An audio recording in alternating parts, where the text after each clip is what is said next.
네, 안녕하세요. 네, 혼자 있는 게 아니라 이렇게 하트 띄워주시니까 같이 있는 느낌이 들어서 너무너무 감사합니다.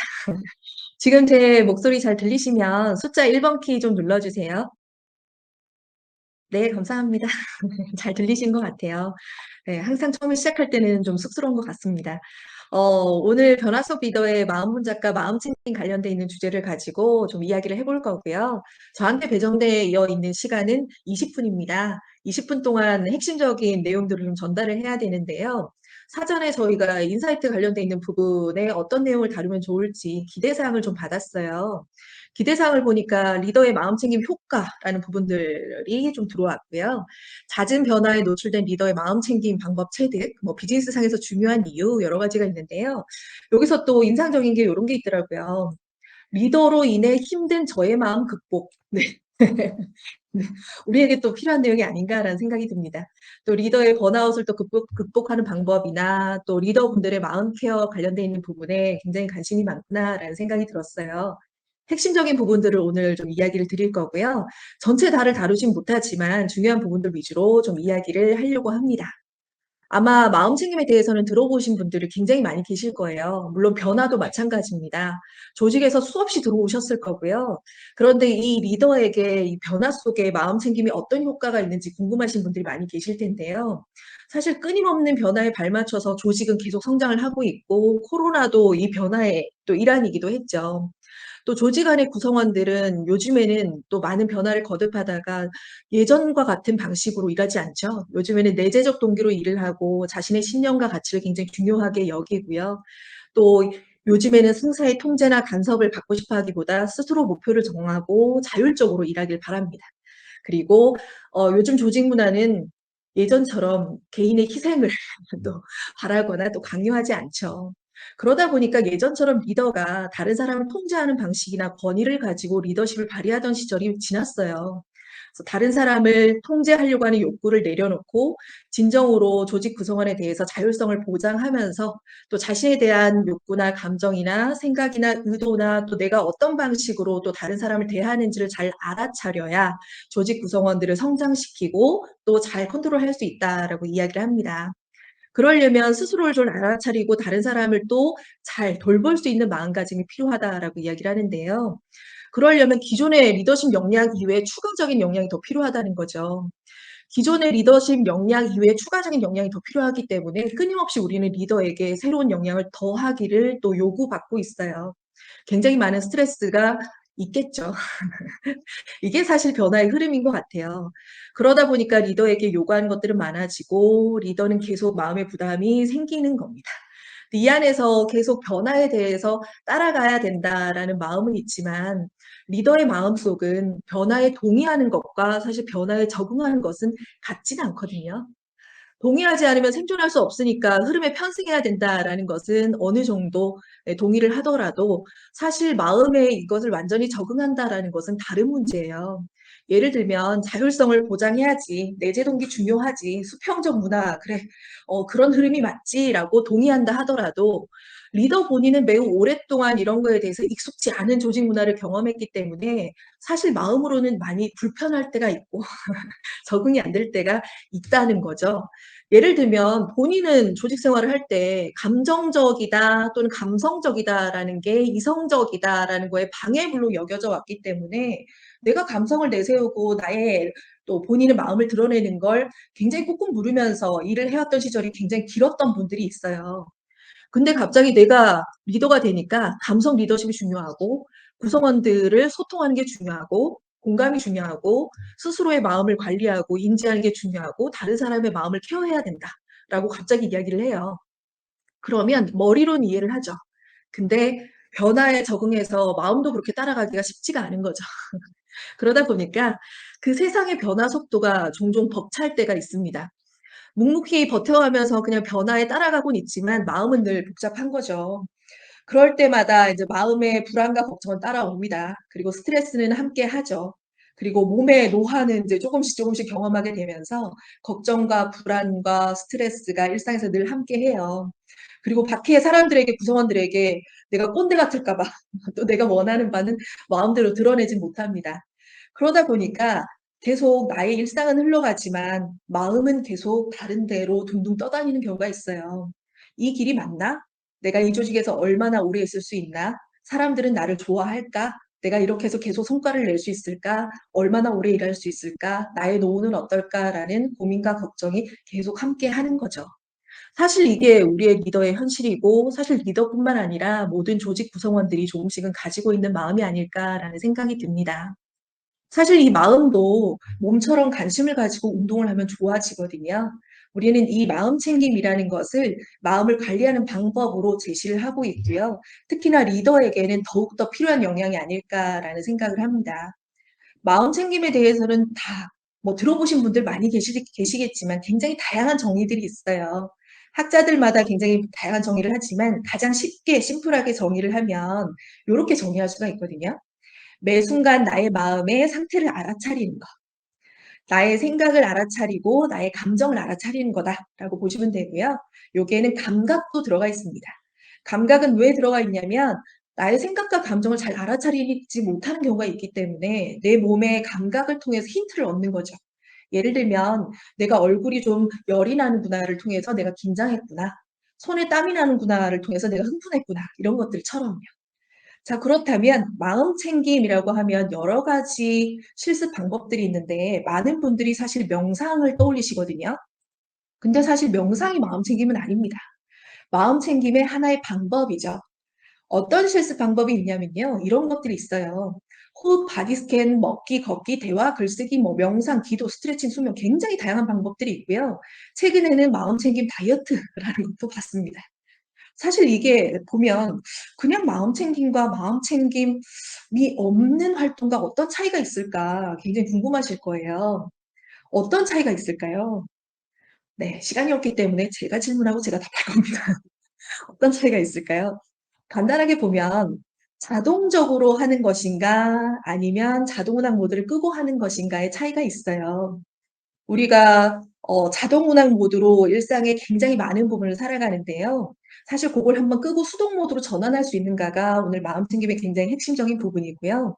호흡도 마찬가지죠. 자동적으로 계속 이루어지는 부분이지만 한번 그 자동적인 부분을 끄고 수동 모드로 전환해서 호흡의 자체의 주의를 가져가서 집중하는 것이 이 마음챙김의 가장 중요한 핵심이고요.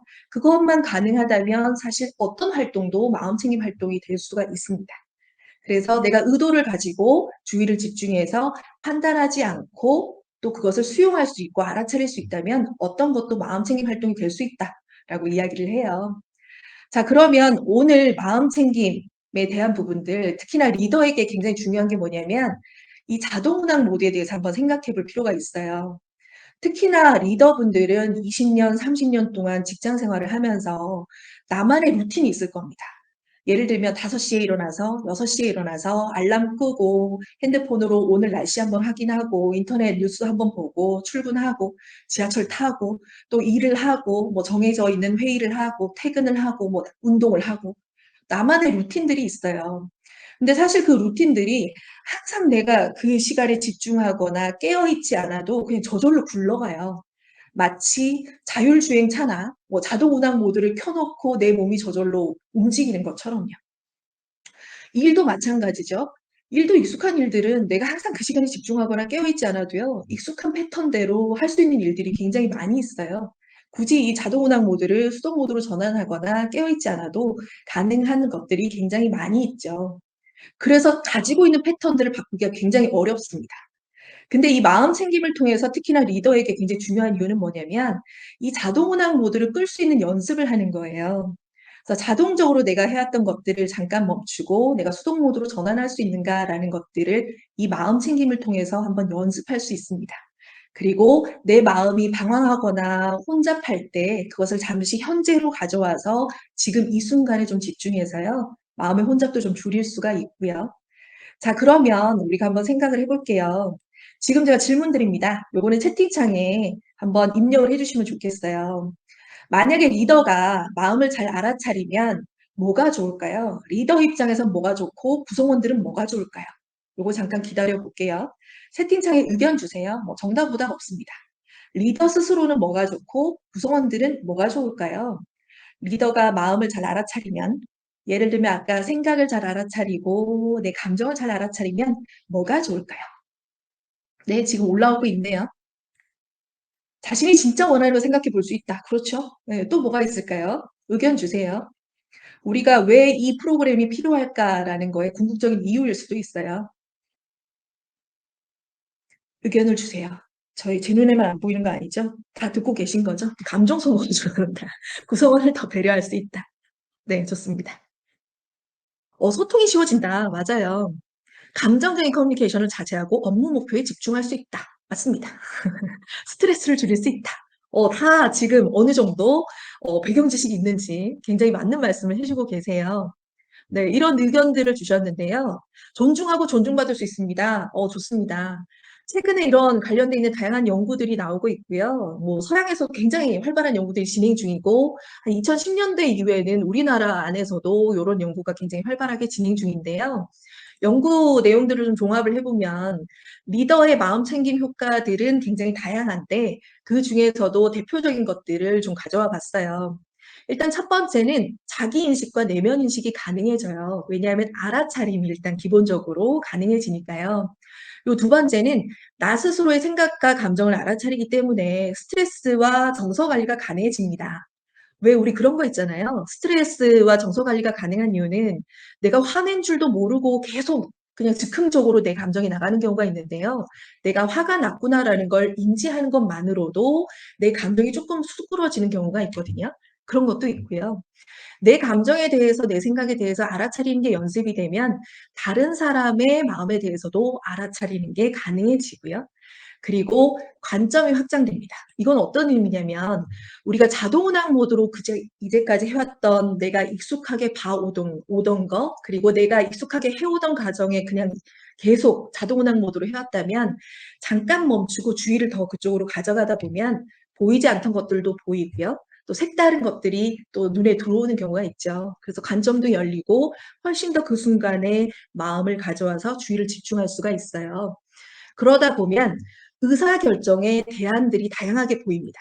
내가 그냥 기존에 해왔던 일의 패턴대로 또 의사결정 해왔던 패턴대로 하는 게 아니고요.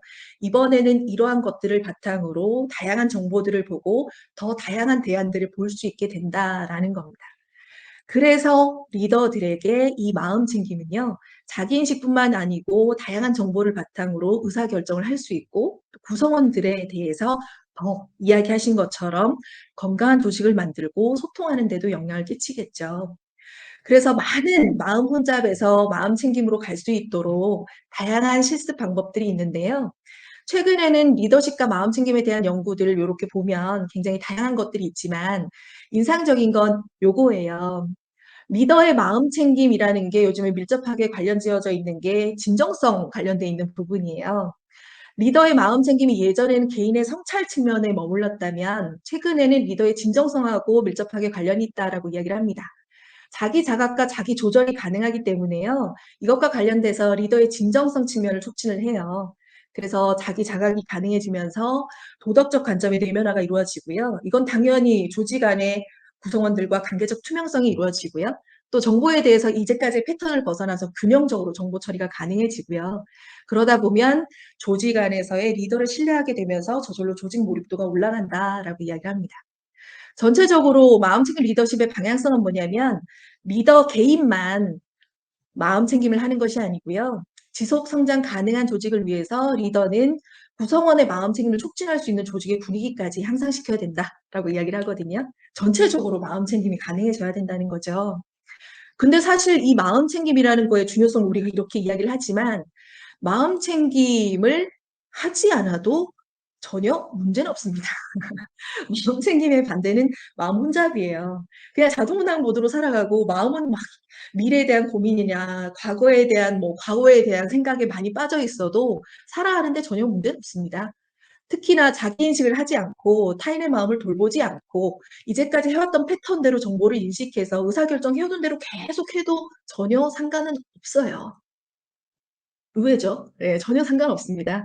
여러분들이 만나왔던 많은 리더분들은 의외로 이렇게 자동 운항 모드로 마음이 혼잡하지만 일을 계속 하시는 분들도 굉장히 많이 있을 거고요. 스스로는 불편함을 못 느끼시는 경우도 있을 겁니다. 특히나 2010년도 범죄 심리학자 로버트 헤어 교수가 한 연구 결과에 의하면요. 기업의 리더 5명 중 1명은 사이코패스 성향이 있어서 있다라고 이야기를 하고요. 특히 CEO는 일반인과 비교해서 그 확률이 3배 이상 높다라고 이야기를 합니다. 어떤 의미냐면 성과가 높은 사람들은 자기중심적이고 냉정하고 공감 능력이 적어서 또 자신의 업적이나 나 주변의 인정과 검증에 대한 욕구가 높기 때문에 오히려 조직에서 성과 측면에서는 수단과 방법을 가리지 않고 좋은 결과를 내는 데 있어서 그러한 마음을 챙기지 않는 부분이 도움이 될 수도 있다는 거예요. 이런 부분을 보면 '아 그래. 그런 사람들이 성과가 좋더라.'라고 하는 분들도 떠오르는 경우가 있을 거예요.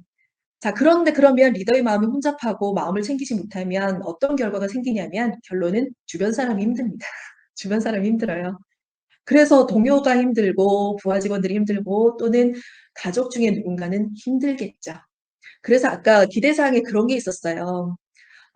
나의 리더 때문에 나의 힘든 마음을 좀 돌보고 싶다라고 하셨다면 리더가 마음챙김을 한다면 주변 사람들도 저절로 덜 힘들어지겠죠. 자, 그래서 지금 다양한 마음챙김의 실습 방법이 있지만 한 2분 정도만 가장 간단한 마음챙김 호흡을 한번 해볼 거고요. 이 호흡을 할 때 아까 마음챙김 호흡의 메커니즘을 따라서 나는 일반적으로 자동운항 모드로 호흡을 하는 것이 아니고요. 나는 마음을 챙겨서 호흡을 할 거야. 수동 모드로 한번 전환을 해보시고요. 호흡 자체에 한번 주의를 가져가 보시고요. 어떠한 정보로 판단하지 마시고 있는 그대로 호흡을 하시면서 한번 알아차려 봅니다. 호기심을 가지고요. 판단하지 마시고 있는 그대로 호흡을 하시면서 주의를 가져가서 알아차림을 한번 느껴보시면 좋겠어요. 한 2분 정도만 같이 한번 실습을 해 보도록 할게요. 자, 그러면 2분 시작해 보도록 하겠습니다.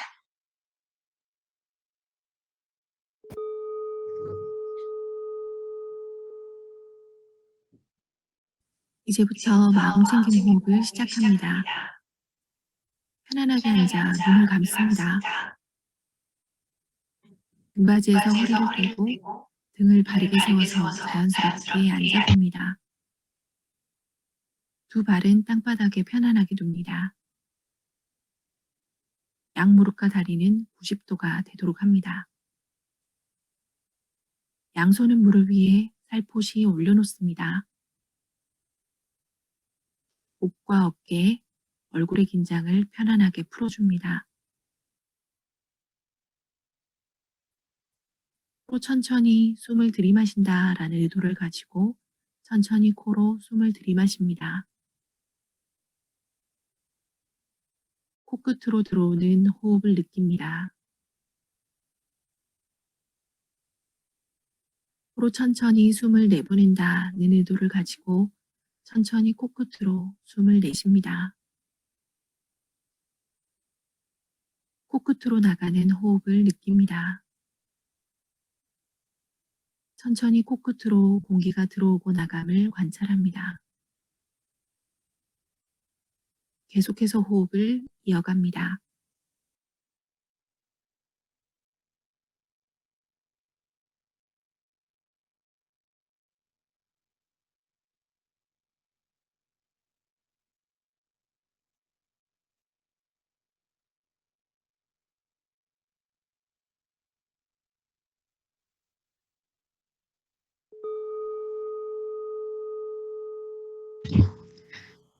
자, 2분 정도 저희가 실습을 해봤거든요. 실제로 이런 간단한 실습들을 하는데요. 요 2분 정도 해보고 나서 어떠셨는지 지금 채팅창에 한번 네, 작성을 해주세요.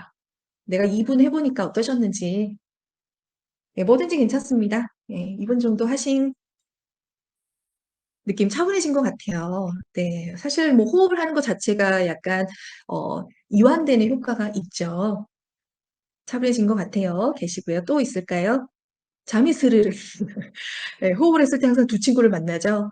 네, 잡념과 졸음이라는 두 친구를 만납니다. 네, 할 일이 많이 생각나서 네, 그러실 수도 있어요. 또 있을까요? 또 의견 주세요. 자, 이 알아차림이라는 것을 실습하기 위해서 이 호흡을 가지고 한번 실습을 해보신 건데요. 마음이 진정되는 느낌입니다. 라고도 해주셨어요. 사실 우리가 그냥 스트레스를 완화하고 이완하는 효과도 있지만 이 리더분들에게 이 호흡을 가지고 마음 챙김을 연습하는 이유는 그냥 이완하고 스트레스를 완화하는 것뿐만이 아니고요. 플러스 알아차림에 집중이 돼야 되거든요. 자동운항 모드로 우리가 해왔던 패턴에 대해서 한번 들여다볼 수 있어야 돼요. 그래서 이거 외에도 내가 어떠한 내 몸에서 보내는 정보나 또는 호흡에 집중했을 때 내가 알아차리는 정보에 대해서 어떻게 인식하는지를 느껴보는 게 중요합니다. 자, 예를 들면 우리가 정보를 인식할 때 사람들은 크게 보면 세 가지 정도로 나눠서 이 정보를 받아들이거든요. 예를 들면 좋아함과 싫어함과 중립이 있어요. 내가 이 호흡을 할 때도 사실 불편하신 분들이 있을 거예요. 나는 눈을 감고 이렇게 호흡하는 게 불편하다 하시는 분들도 있을 거고요. 생각보다 괜찮다 하시는 분들도 계실 거고요. 나는 좋지도 않고 싫지도 않아요 하는 경우도 있을 거예요. 사실 일상에서의 모든 우리가 인식하는 정보들이 이러한 필터들을 통해서 들어올 겁니다. 근데 생각보다 이게 적정 범위 안에 있으면 괜찮은데요. 이게 적정 범위를 넘어가는 경우가 있어요. 예를 들면 싫어함을 넘어서면 나도 모르게 방어나 공격적이 되기도 하고요. 좋아함을 넘어서면 중독이나 집착이 되기도 하고요. 중립을 넘어서면 무관심이 되기도 하죠. 이걸 조직 안에서 한번 대입을 해보면 어떠한 일이나 사람에 대해서도 이런 정보인식처럼 나만의 프레임을 거쳐서 들어오는 경우가 있다는 거죠. 예를 들어서 내가 일을 잘하는 걸로 좋아한다라고 하는 또 직원이 있을 거예요. 그러면 그냥 좋아한다를 넘어서서 저 사람한테 안심이 되니까 계속 일을 줄 수도 있어요. 그 사람한테만 맡겨야 안심이 되니까요. 또 그 사람을 그냥 불안하고 못 믿었다라는 그 선을 넘어서 그 사람에게 뭔가 맡기기가 굉장히 불안하신 분들은 뭔가 일을 주고 나서 계속 끊임없이 확인하고 체크하고 그 사람이 굉장히 부담을 느낄 정도로 계속 끊임없이 피드백을 하는 경우도 있거든요. 그리고 어떤 분들은 그런 경우도 있어요. 중립을 넘어서서 무관심의 경우에 해당하는 경우인데요. 내가 일에 대해서 끊임없이 뭔가 오더를 줬지만 나중에는 내가 무슨 일을 시켰는지조차도 기억하지 못하는 경우도 있다는 거예요. 이것은 중립을 넘어서서 무관심으로 넘어간 경우죠. 리더분들이 이러한 간단한 호흡을 그냥 이완의 목적으로 쓰는 것이 아니고 호흡도 그렇고요. 또 음식도 그렇고요. 내가 어떠한 정보를 받아들이는데 스스로 어떤 프레임을 가지고 들여다보는지도 연습을 합니다. 그래서 내가 의외로 어떠한 정보나 사람이나 일을 볼 때 이 좋아함의 범위를 넘어서서 또 과하게 이것을 이런 식으로 보고 있구나, 또 싫어함을 넘어서서 이렇게 보고 있구나, 또는 굉장히 무관심하구나라는 것들도 한번 들여다보게 되는 그러한 용도로 마음챙김 실습을 하거든요. 그리고 중요한 것은 일상의 자극과 반응 안에 자동운항 모드로 굉장히 많은 것들이 이루어지는데요. 여기에 공간을 좀 만드는 거죠. 자극과 반응 사이에 선택의 공간을 좀 만들어서 그냥 즉흥적으로 반응하는 것이 아니고 현실적으로 좀 선택해서 대응할 수 있도록 합니다. 자, 그러면 마지막으로 한번 제가 사례를 한번 드릴게요. 좀 극단적인 사례를 좀 드리긴 했습니다. 여러분들이 팀장이라고 생각을 해보시고요. 굉장히 바쁜 와중에 다른 팀에서 맡아야 할 프로젝트를 넘겨받게 된 거예요. 본인도 맡기 싫었지만 매출에 영향을 주는 프로젝트라 누군가는 맡아야 하고 본인 팀이 맡게 됐어요. 그래서 이걸 팀원들한테 이야기를 했더니 팀원들 중에 누구도 달가워하지 않는 겁니다. 나도 불편한 상황이지만 피할 수가 없어서 어쩔 수 없이 맡게 됐고요. 이 상황에 대해서 공유를 하고 프로젝트 담당을 정하려고 회의를 이제 진행을 하는 중에 팀원들 불만이 터진 거예요. 저희 팀의 역할이 아닌데 왜 저희가 해야 되나요? 저희도 이미 리소스가 부족한 상황에서 왜 이 일을 해야 되는지 이해가 안 갑니다. 그리고 한 사람은 심지어 이런 이야기를 합니다. 지금 할 수 있는 사람 아무도 없는 것 같은데 팀장님이 하신 건 어떨까요? 라는 것까지 던지는 거예요. 자, 이 상황에 지금 의견을 한번 주세요. 나는 어떤 반응을 할 것 같아. 내가 만약에 팀장이라면. 자, 뭐든지 괜찮습니다. 네, 익명 보장해 드릴게요. 나는 어떤 반응을 할 것 같다. 좀 극단적이지만 내가 리더라면 나는 요렇게 행동할 것 같다. 또 이런 말을 할 것 같다. 이런 반응을 할 것 같다. 네, 빠르게 채팅 주세요. 실제로 마음챙김 대화 관련돼 있는 부분에서 이런 비슷한 예시를 가지고 우리가 어떻게 반응할지에 대해서 토론도 하고 네, 생각도 해보는 과정이 있습니다. 마음 챙김 대화 부분에서요. 살짝 지금은 마지막으로 이런 예시를 가지고 말씀드리는 거고요. 지금 한번 채팅 주세요. 잠깐 기다려 볼게요. 이런 상황에 여러분들은 어떻게 화가 날 것 같습니다. 해주셨고요. 네, 저도 화가 날 것 같아요. 화가 날 것 같아요. 또요? 아니면 내가 묵묵히 한다 하시는 분들도 계실까요? 네. 한숨을 쉬며 분을 삭힌다도 계시고요. 또 다른 의견 계실까요? 회사 일이야라고 농담식으로 이야기를 하면서 담당자를 지정할 것 같습니다. 대단한 멘탈이시네요. 네, 웃으면서 넘긴다라고 해 주셨어요. 보통 이런 의견들 중에 비슷한 내용들이 있지 않을까라는 생각이 듭니다. 자, 지금 머릿속으로 딱 떠오른 생각이 있을 거예요. 아니면 내가 먼저 화를 내고 벌컥하고 이제 나가면 알아서 담당자가 정하지 않을까 이런 생각을 하시는 분들도 계실 것 같고요. 팀장으로 전 팀원들의 프로젝트를 돌봐야 하는 상황이라 나도 부담스럽긴 하다라고 말하고 그래도 내가 할게. 떠나신 분이 계시네요. 네, 그래도 내가 할게. 자, 그런데 여기서 중요한 거 지금 떠오른 내가 해야 되는 반응이 마음 챙긴 반응일까요? 마음 못 챙긴 반응일까요? 요거 한번 생각해 보세요. 마음 챙긴 반응일까요? 마음 못 챙긴 반응일까요? 조직 입장에서 필요성을 잘 설명하고 이번에 고생하고 다음 기회에 베네핏을 줄 것을 약속한다. 네, 정말 줄 수 있다면 참 좋겠죠. 마음 챙긴 반응일까요? 지금 작성하신 분들은 한번 생각해 보세요. 머릿속에 떠올린 분들도 생각해 보세요. 마음 챙긴 반응일까요? 마음 못 챙긴 반응일까요? 왜 제가 이런 말씀을 드리냐면 흔히들 리더분들이 이 마음 챙김에 가지고 있는 오해가 있어요. 마음 챙김에 대해서 훈련을 하면 첫 번째 화를 내지 않게 되거나 두 번째 늘 평온함을 유지하거나 세 번째 무조건 배려하고 구성원들을 잘 케어하고 온화한 리더가 될 거라고 생각을 하거든요. 근데 사실 이건 큰 오해입니다. 항상 화를 내지 않고 구성원 입장에서 배려하고 평온함을 유지하는 게 아니고요. 마음 챙김의 아까 리더로서의 가장 큰 목적은 뭐였냐면 자동 운항 모드로 뭔가 행동하는 것이 아니고요. 그 안에 선택의 공간을 가지는 거다라고 말씀을 드렸어요. 우리 일상이 자극과 반응의 항상 연속이라고 본다면 그냥 즉흥적으로 뭔가 순간적으로 리액트하는 것이 아니고요. 그 안에 내가 다동운항 모드로 리액트하는 것이 아니고 선택의 공간을 가지고 대응을 하는 거죠. 이슈가 발생했거나 의사결정을 해야 되는 순간에. 그래서 내가 화가 울컥 나더라도 내가 이렇게 이야기를 해야지라고 선택의 공간을 가지고 거기에 필요성을 잘 설명하고 다음번에 베네핏을 줄 수 있다라고 이야기할 수도 있고요. 또는 내가 할게라고 그냥 자동적으로 나도 모르게 팀원들한테 화를 내면 안 되지. 내가 할게가 즉흥적으로 나오는 분들이라면 사실 그때는 잠깐 선택의 공간을 가지고 이 순간에는 내가 팀장으로서 한번 크게 이러면 안 된다라고 한번 보여줘야 된다라고 선택을 한다면 그때 일종의 내가 화를 선택할 수도 있는 거예요. 그래서 리더의 마음 챙김을 한다라고 해서 굉장히 온화하고 화를 내지 않고 무조건 들어주는 리더가 된다라는 것이 아니고요. 가지고 있던 자동운항 모드의 패턴을 한번 돌아보고 선택의 공간을 가지는 게 중요하고요. 우리는 그런 자동운항 모드를 한번 들여다보기 위해서 마음 챙김이라는 도구를 활용해서 한번 연습을 하는 겁니다.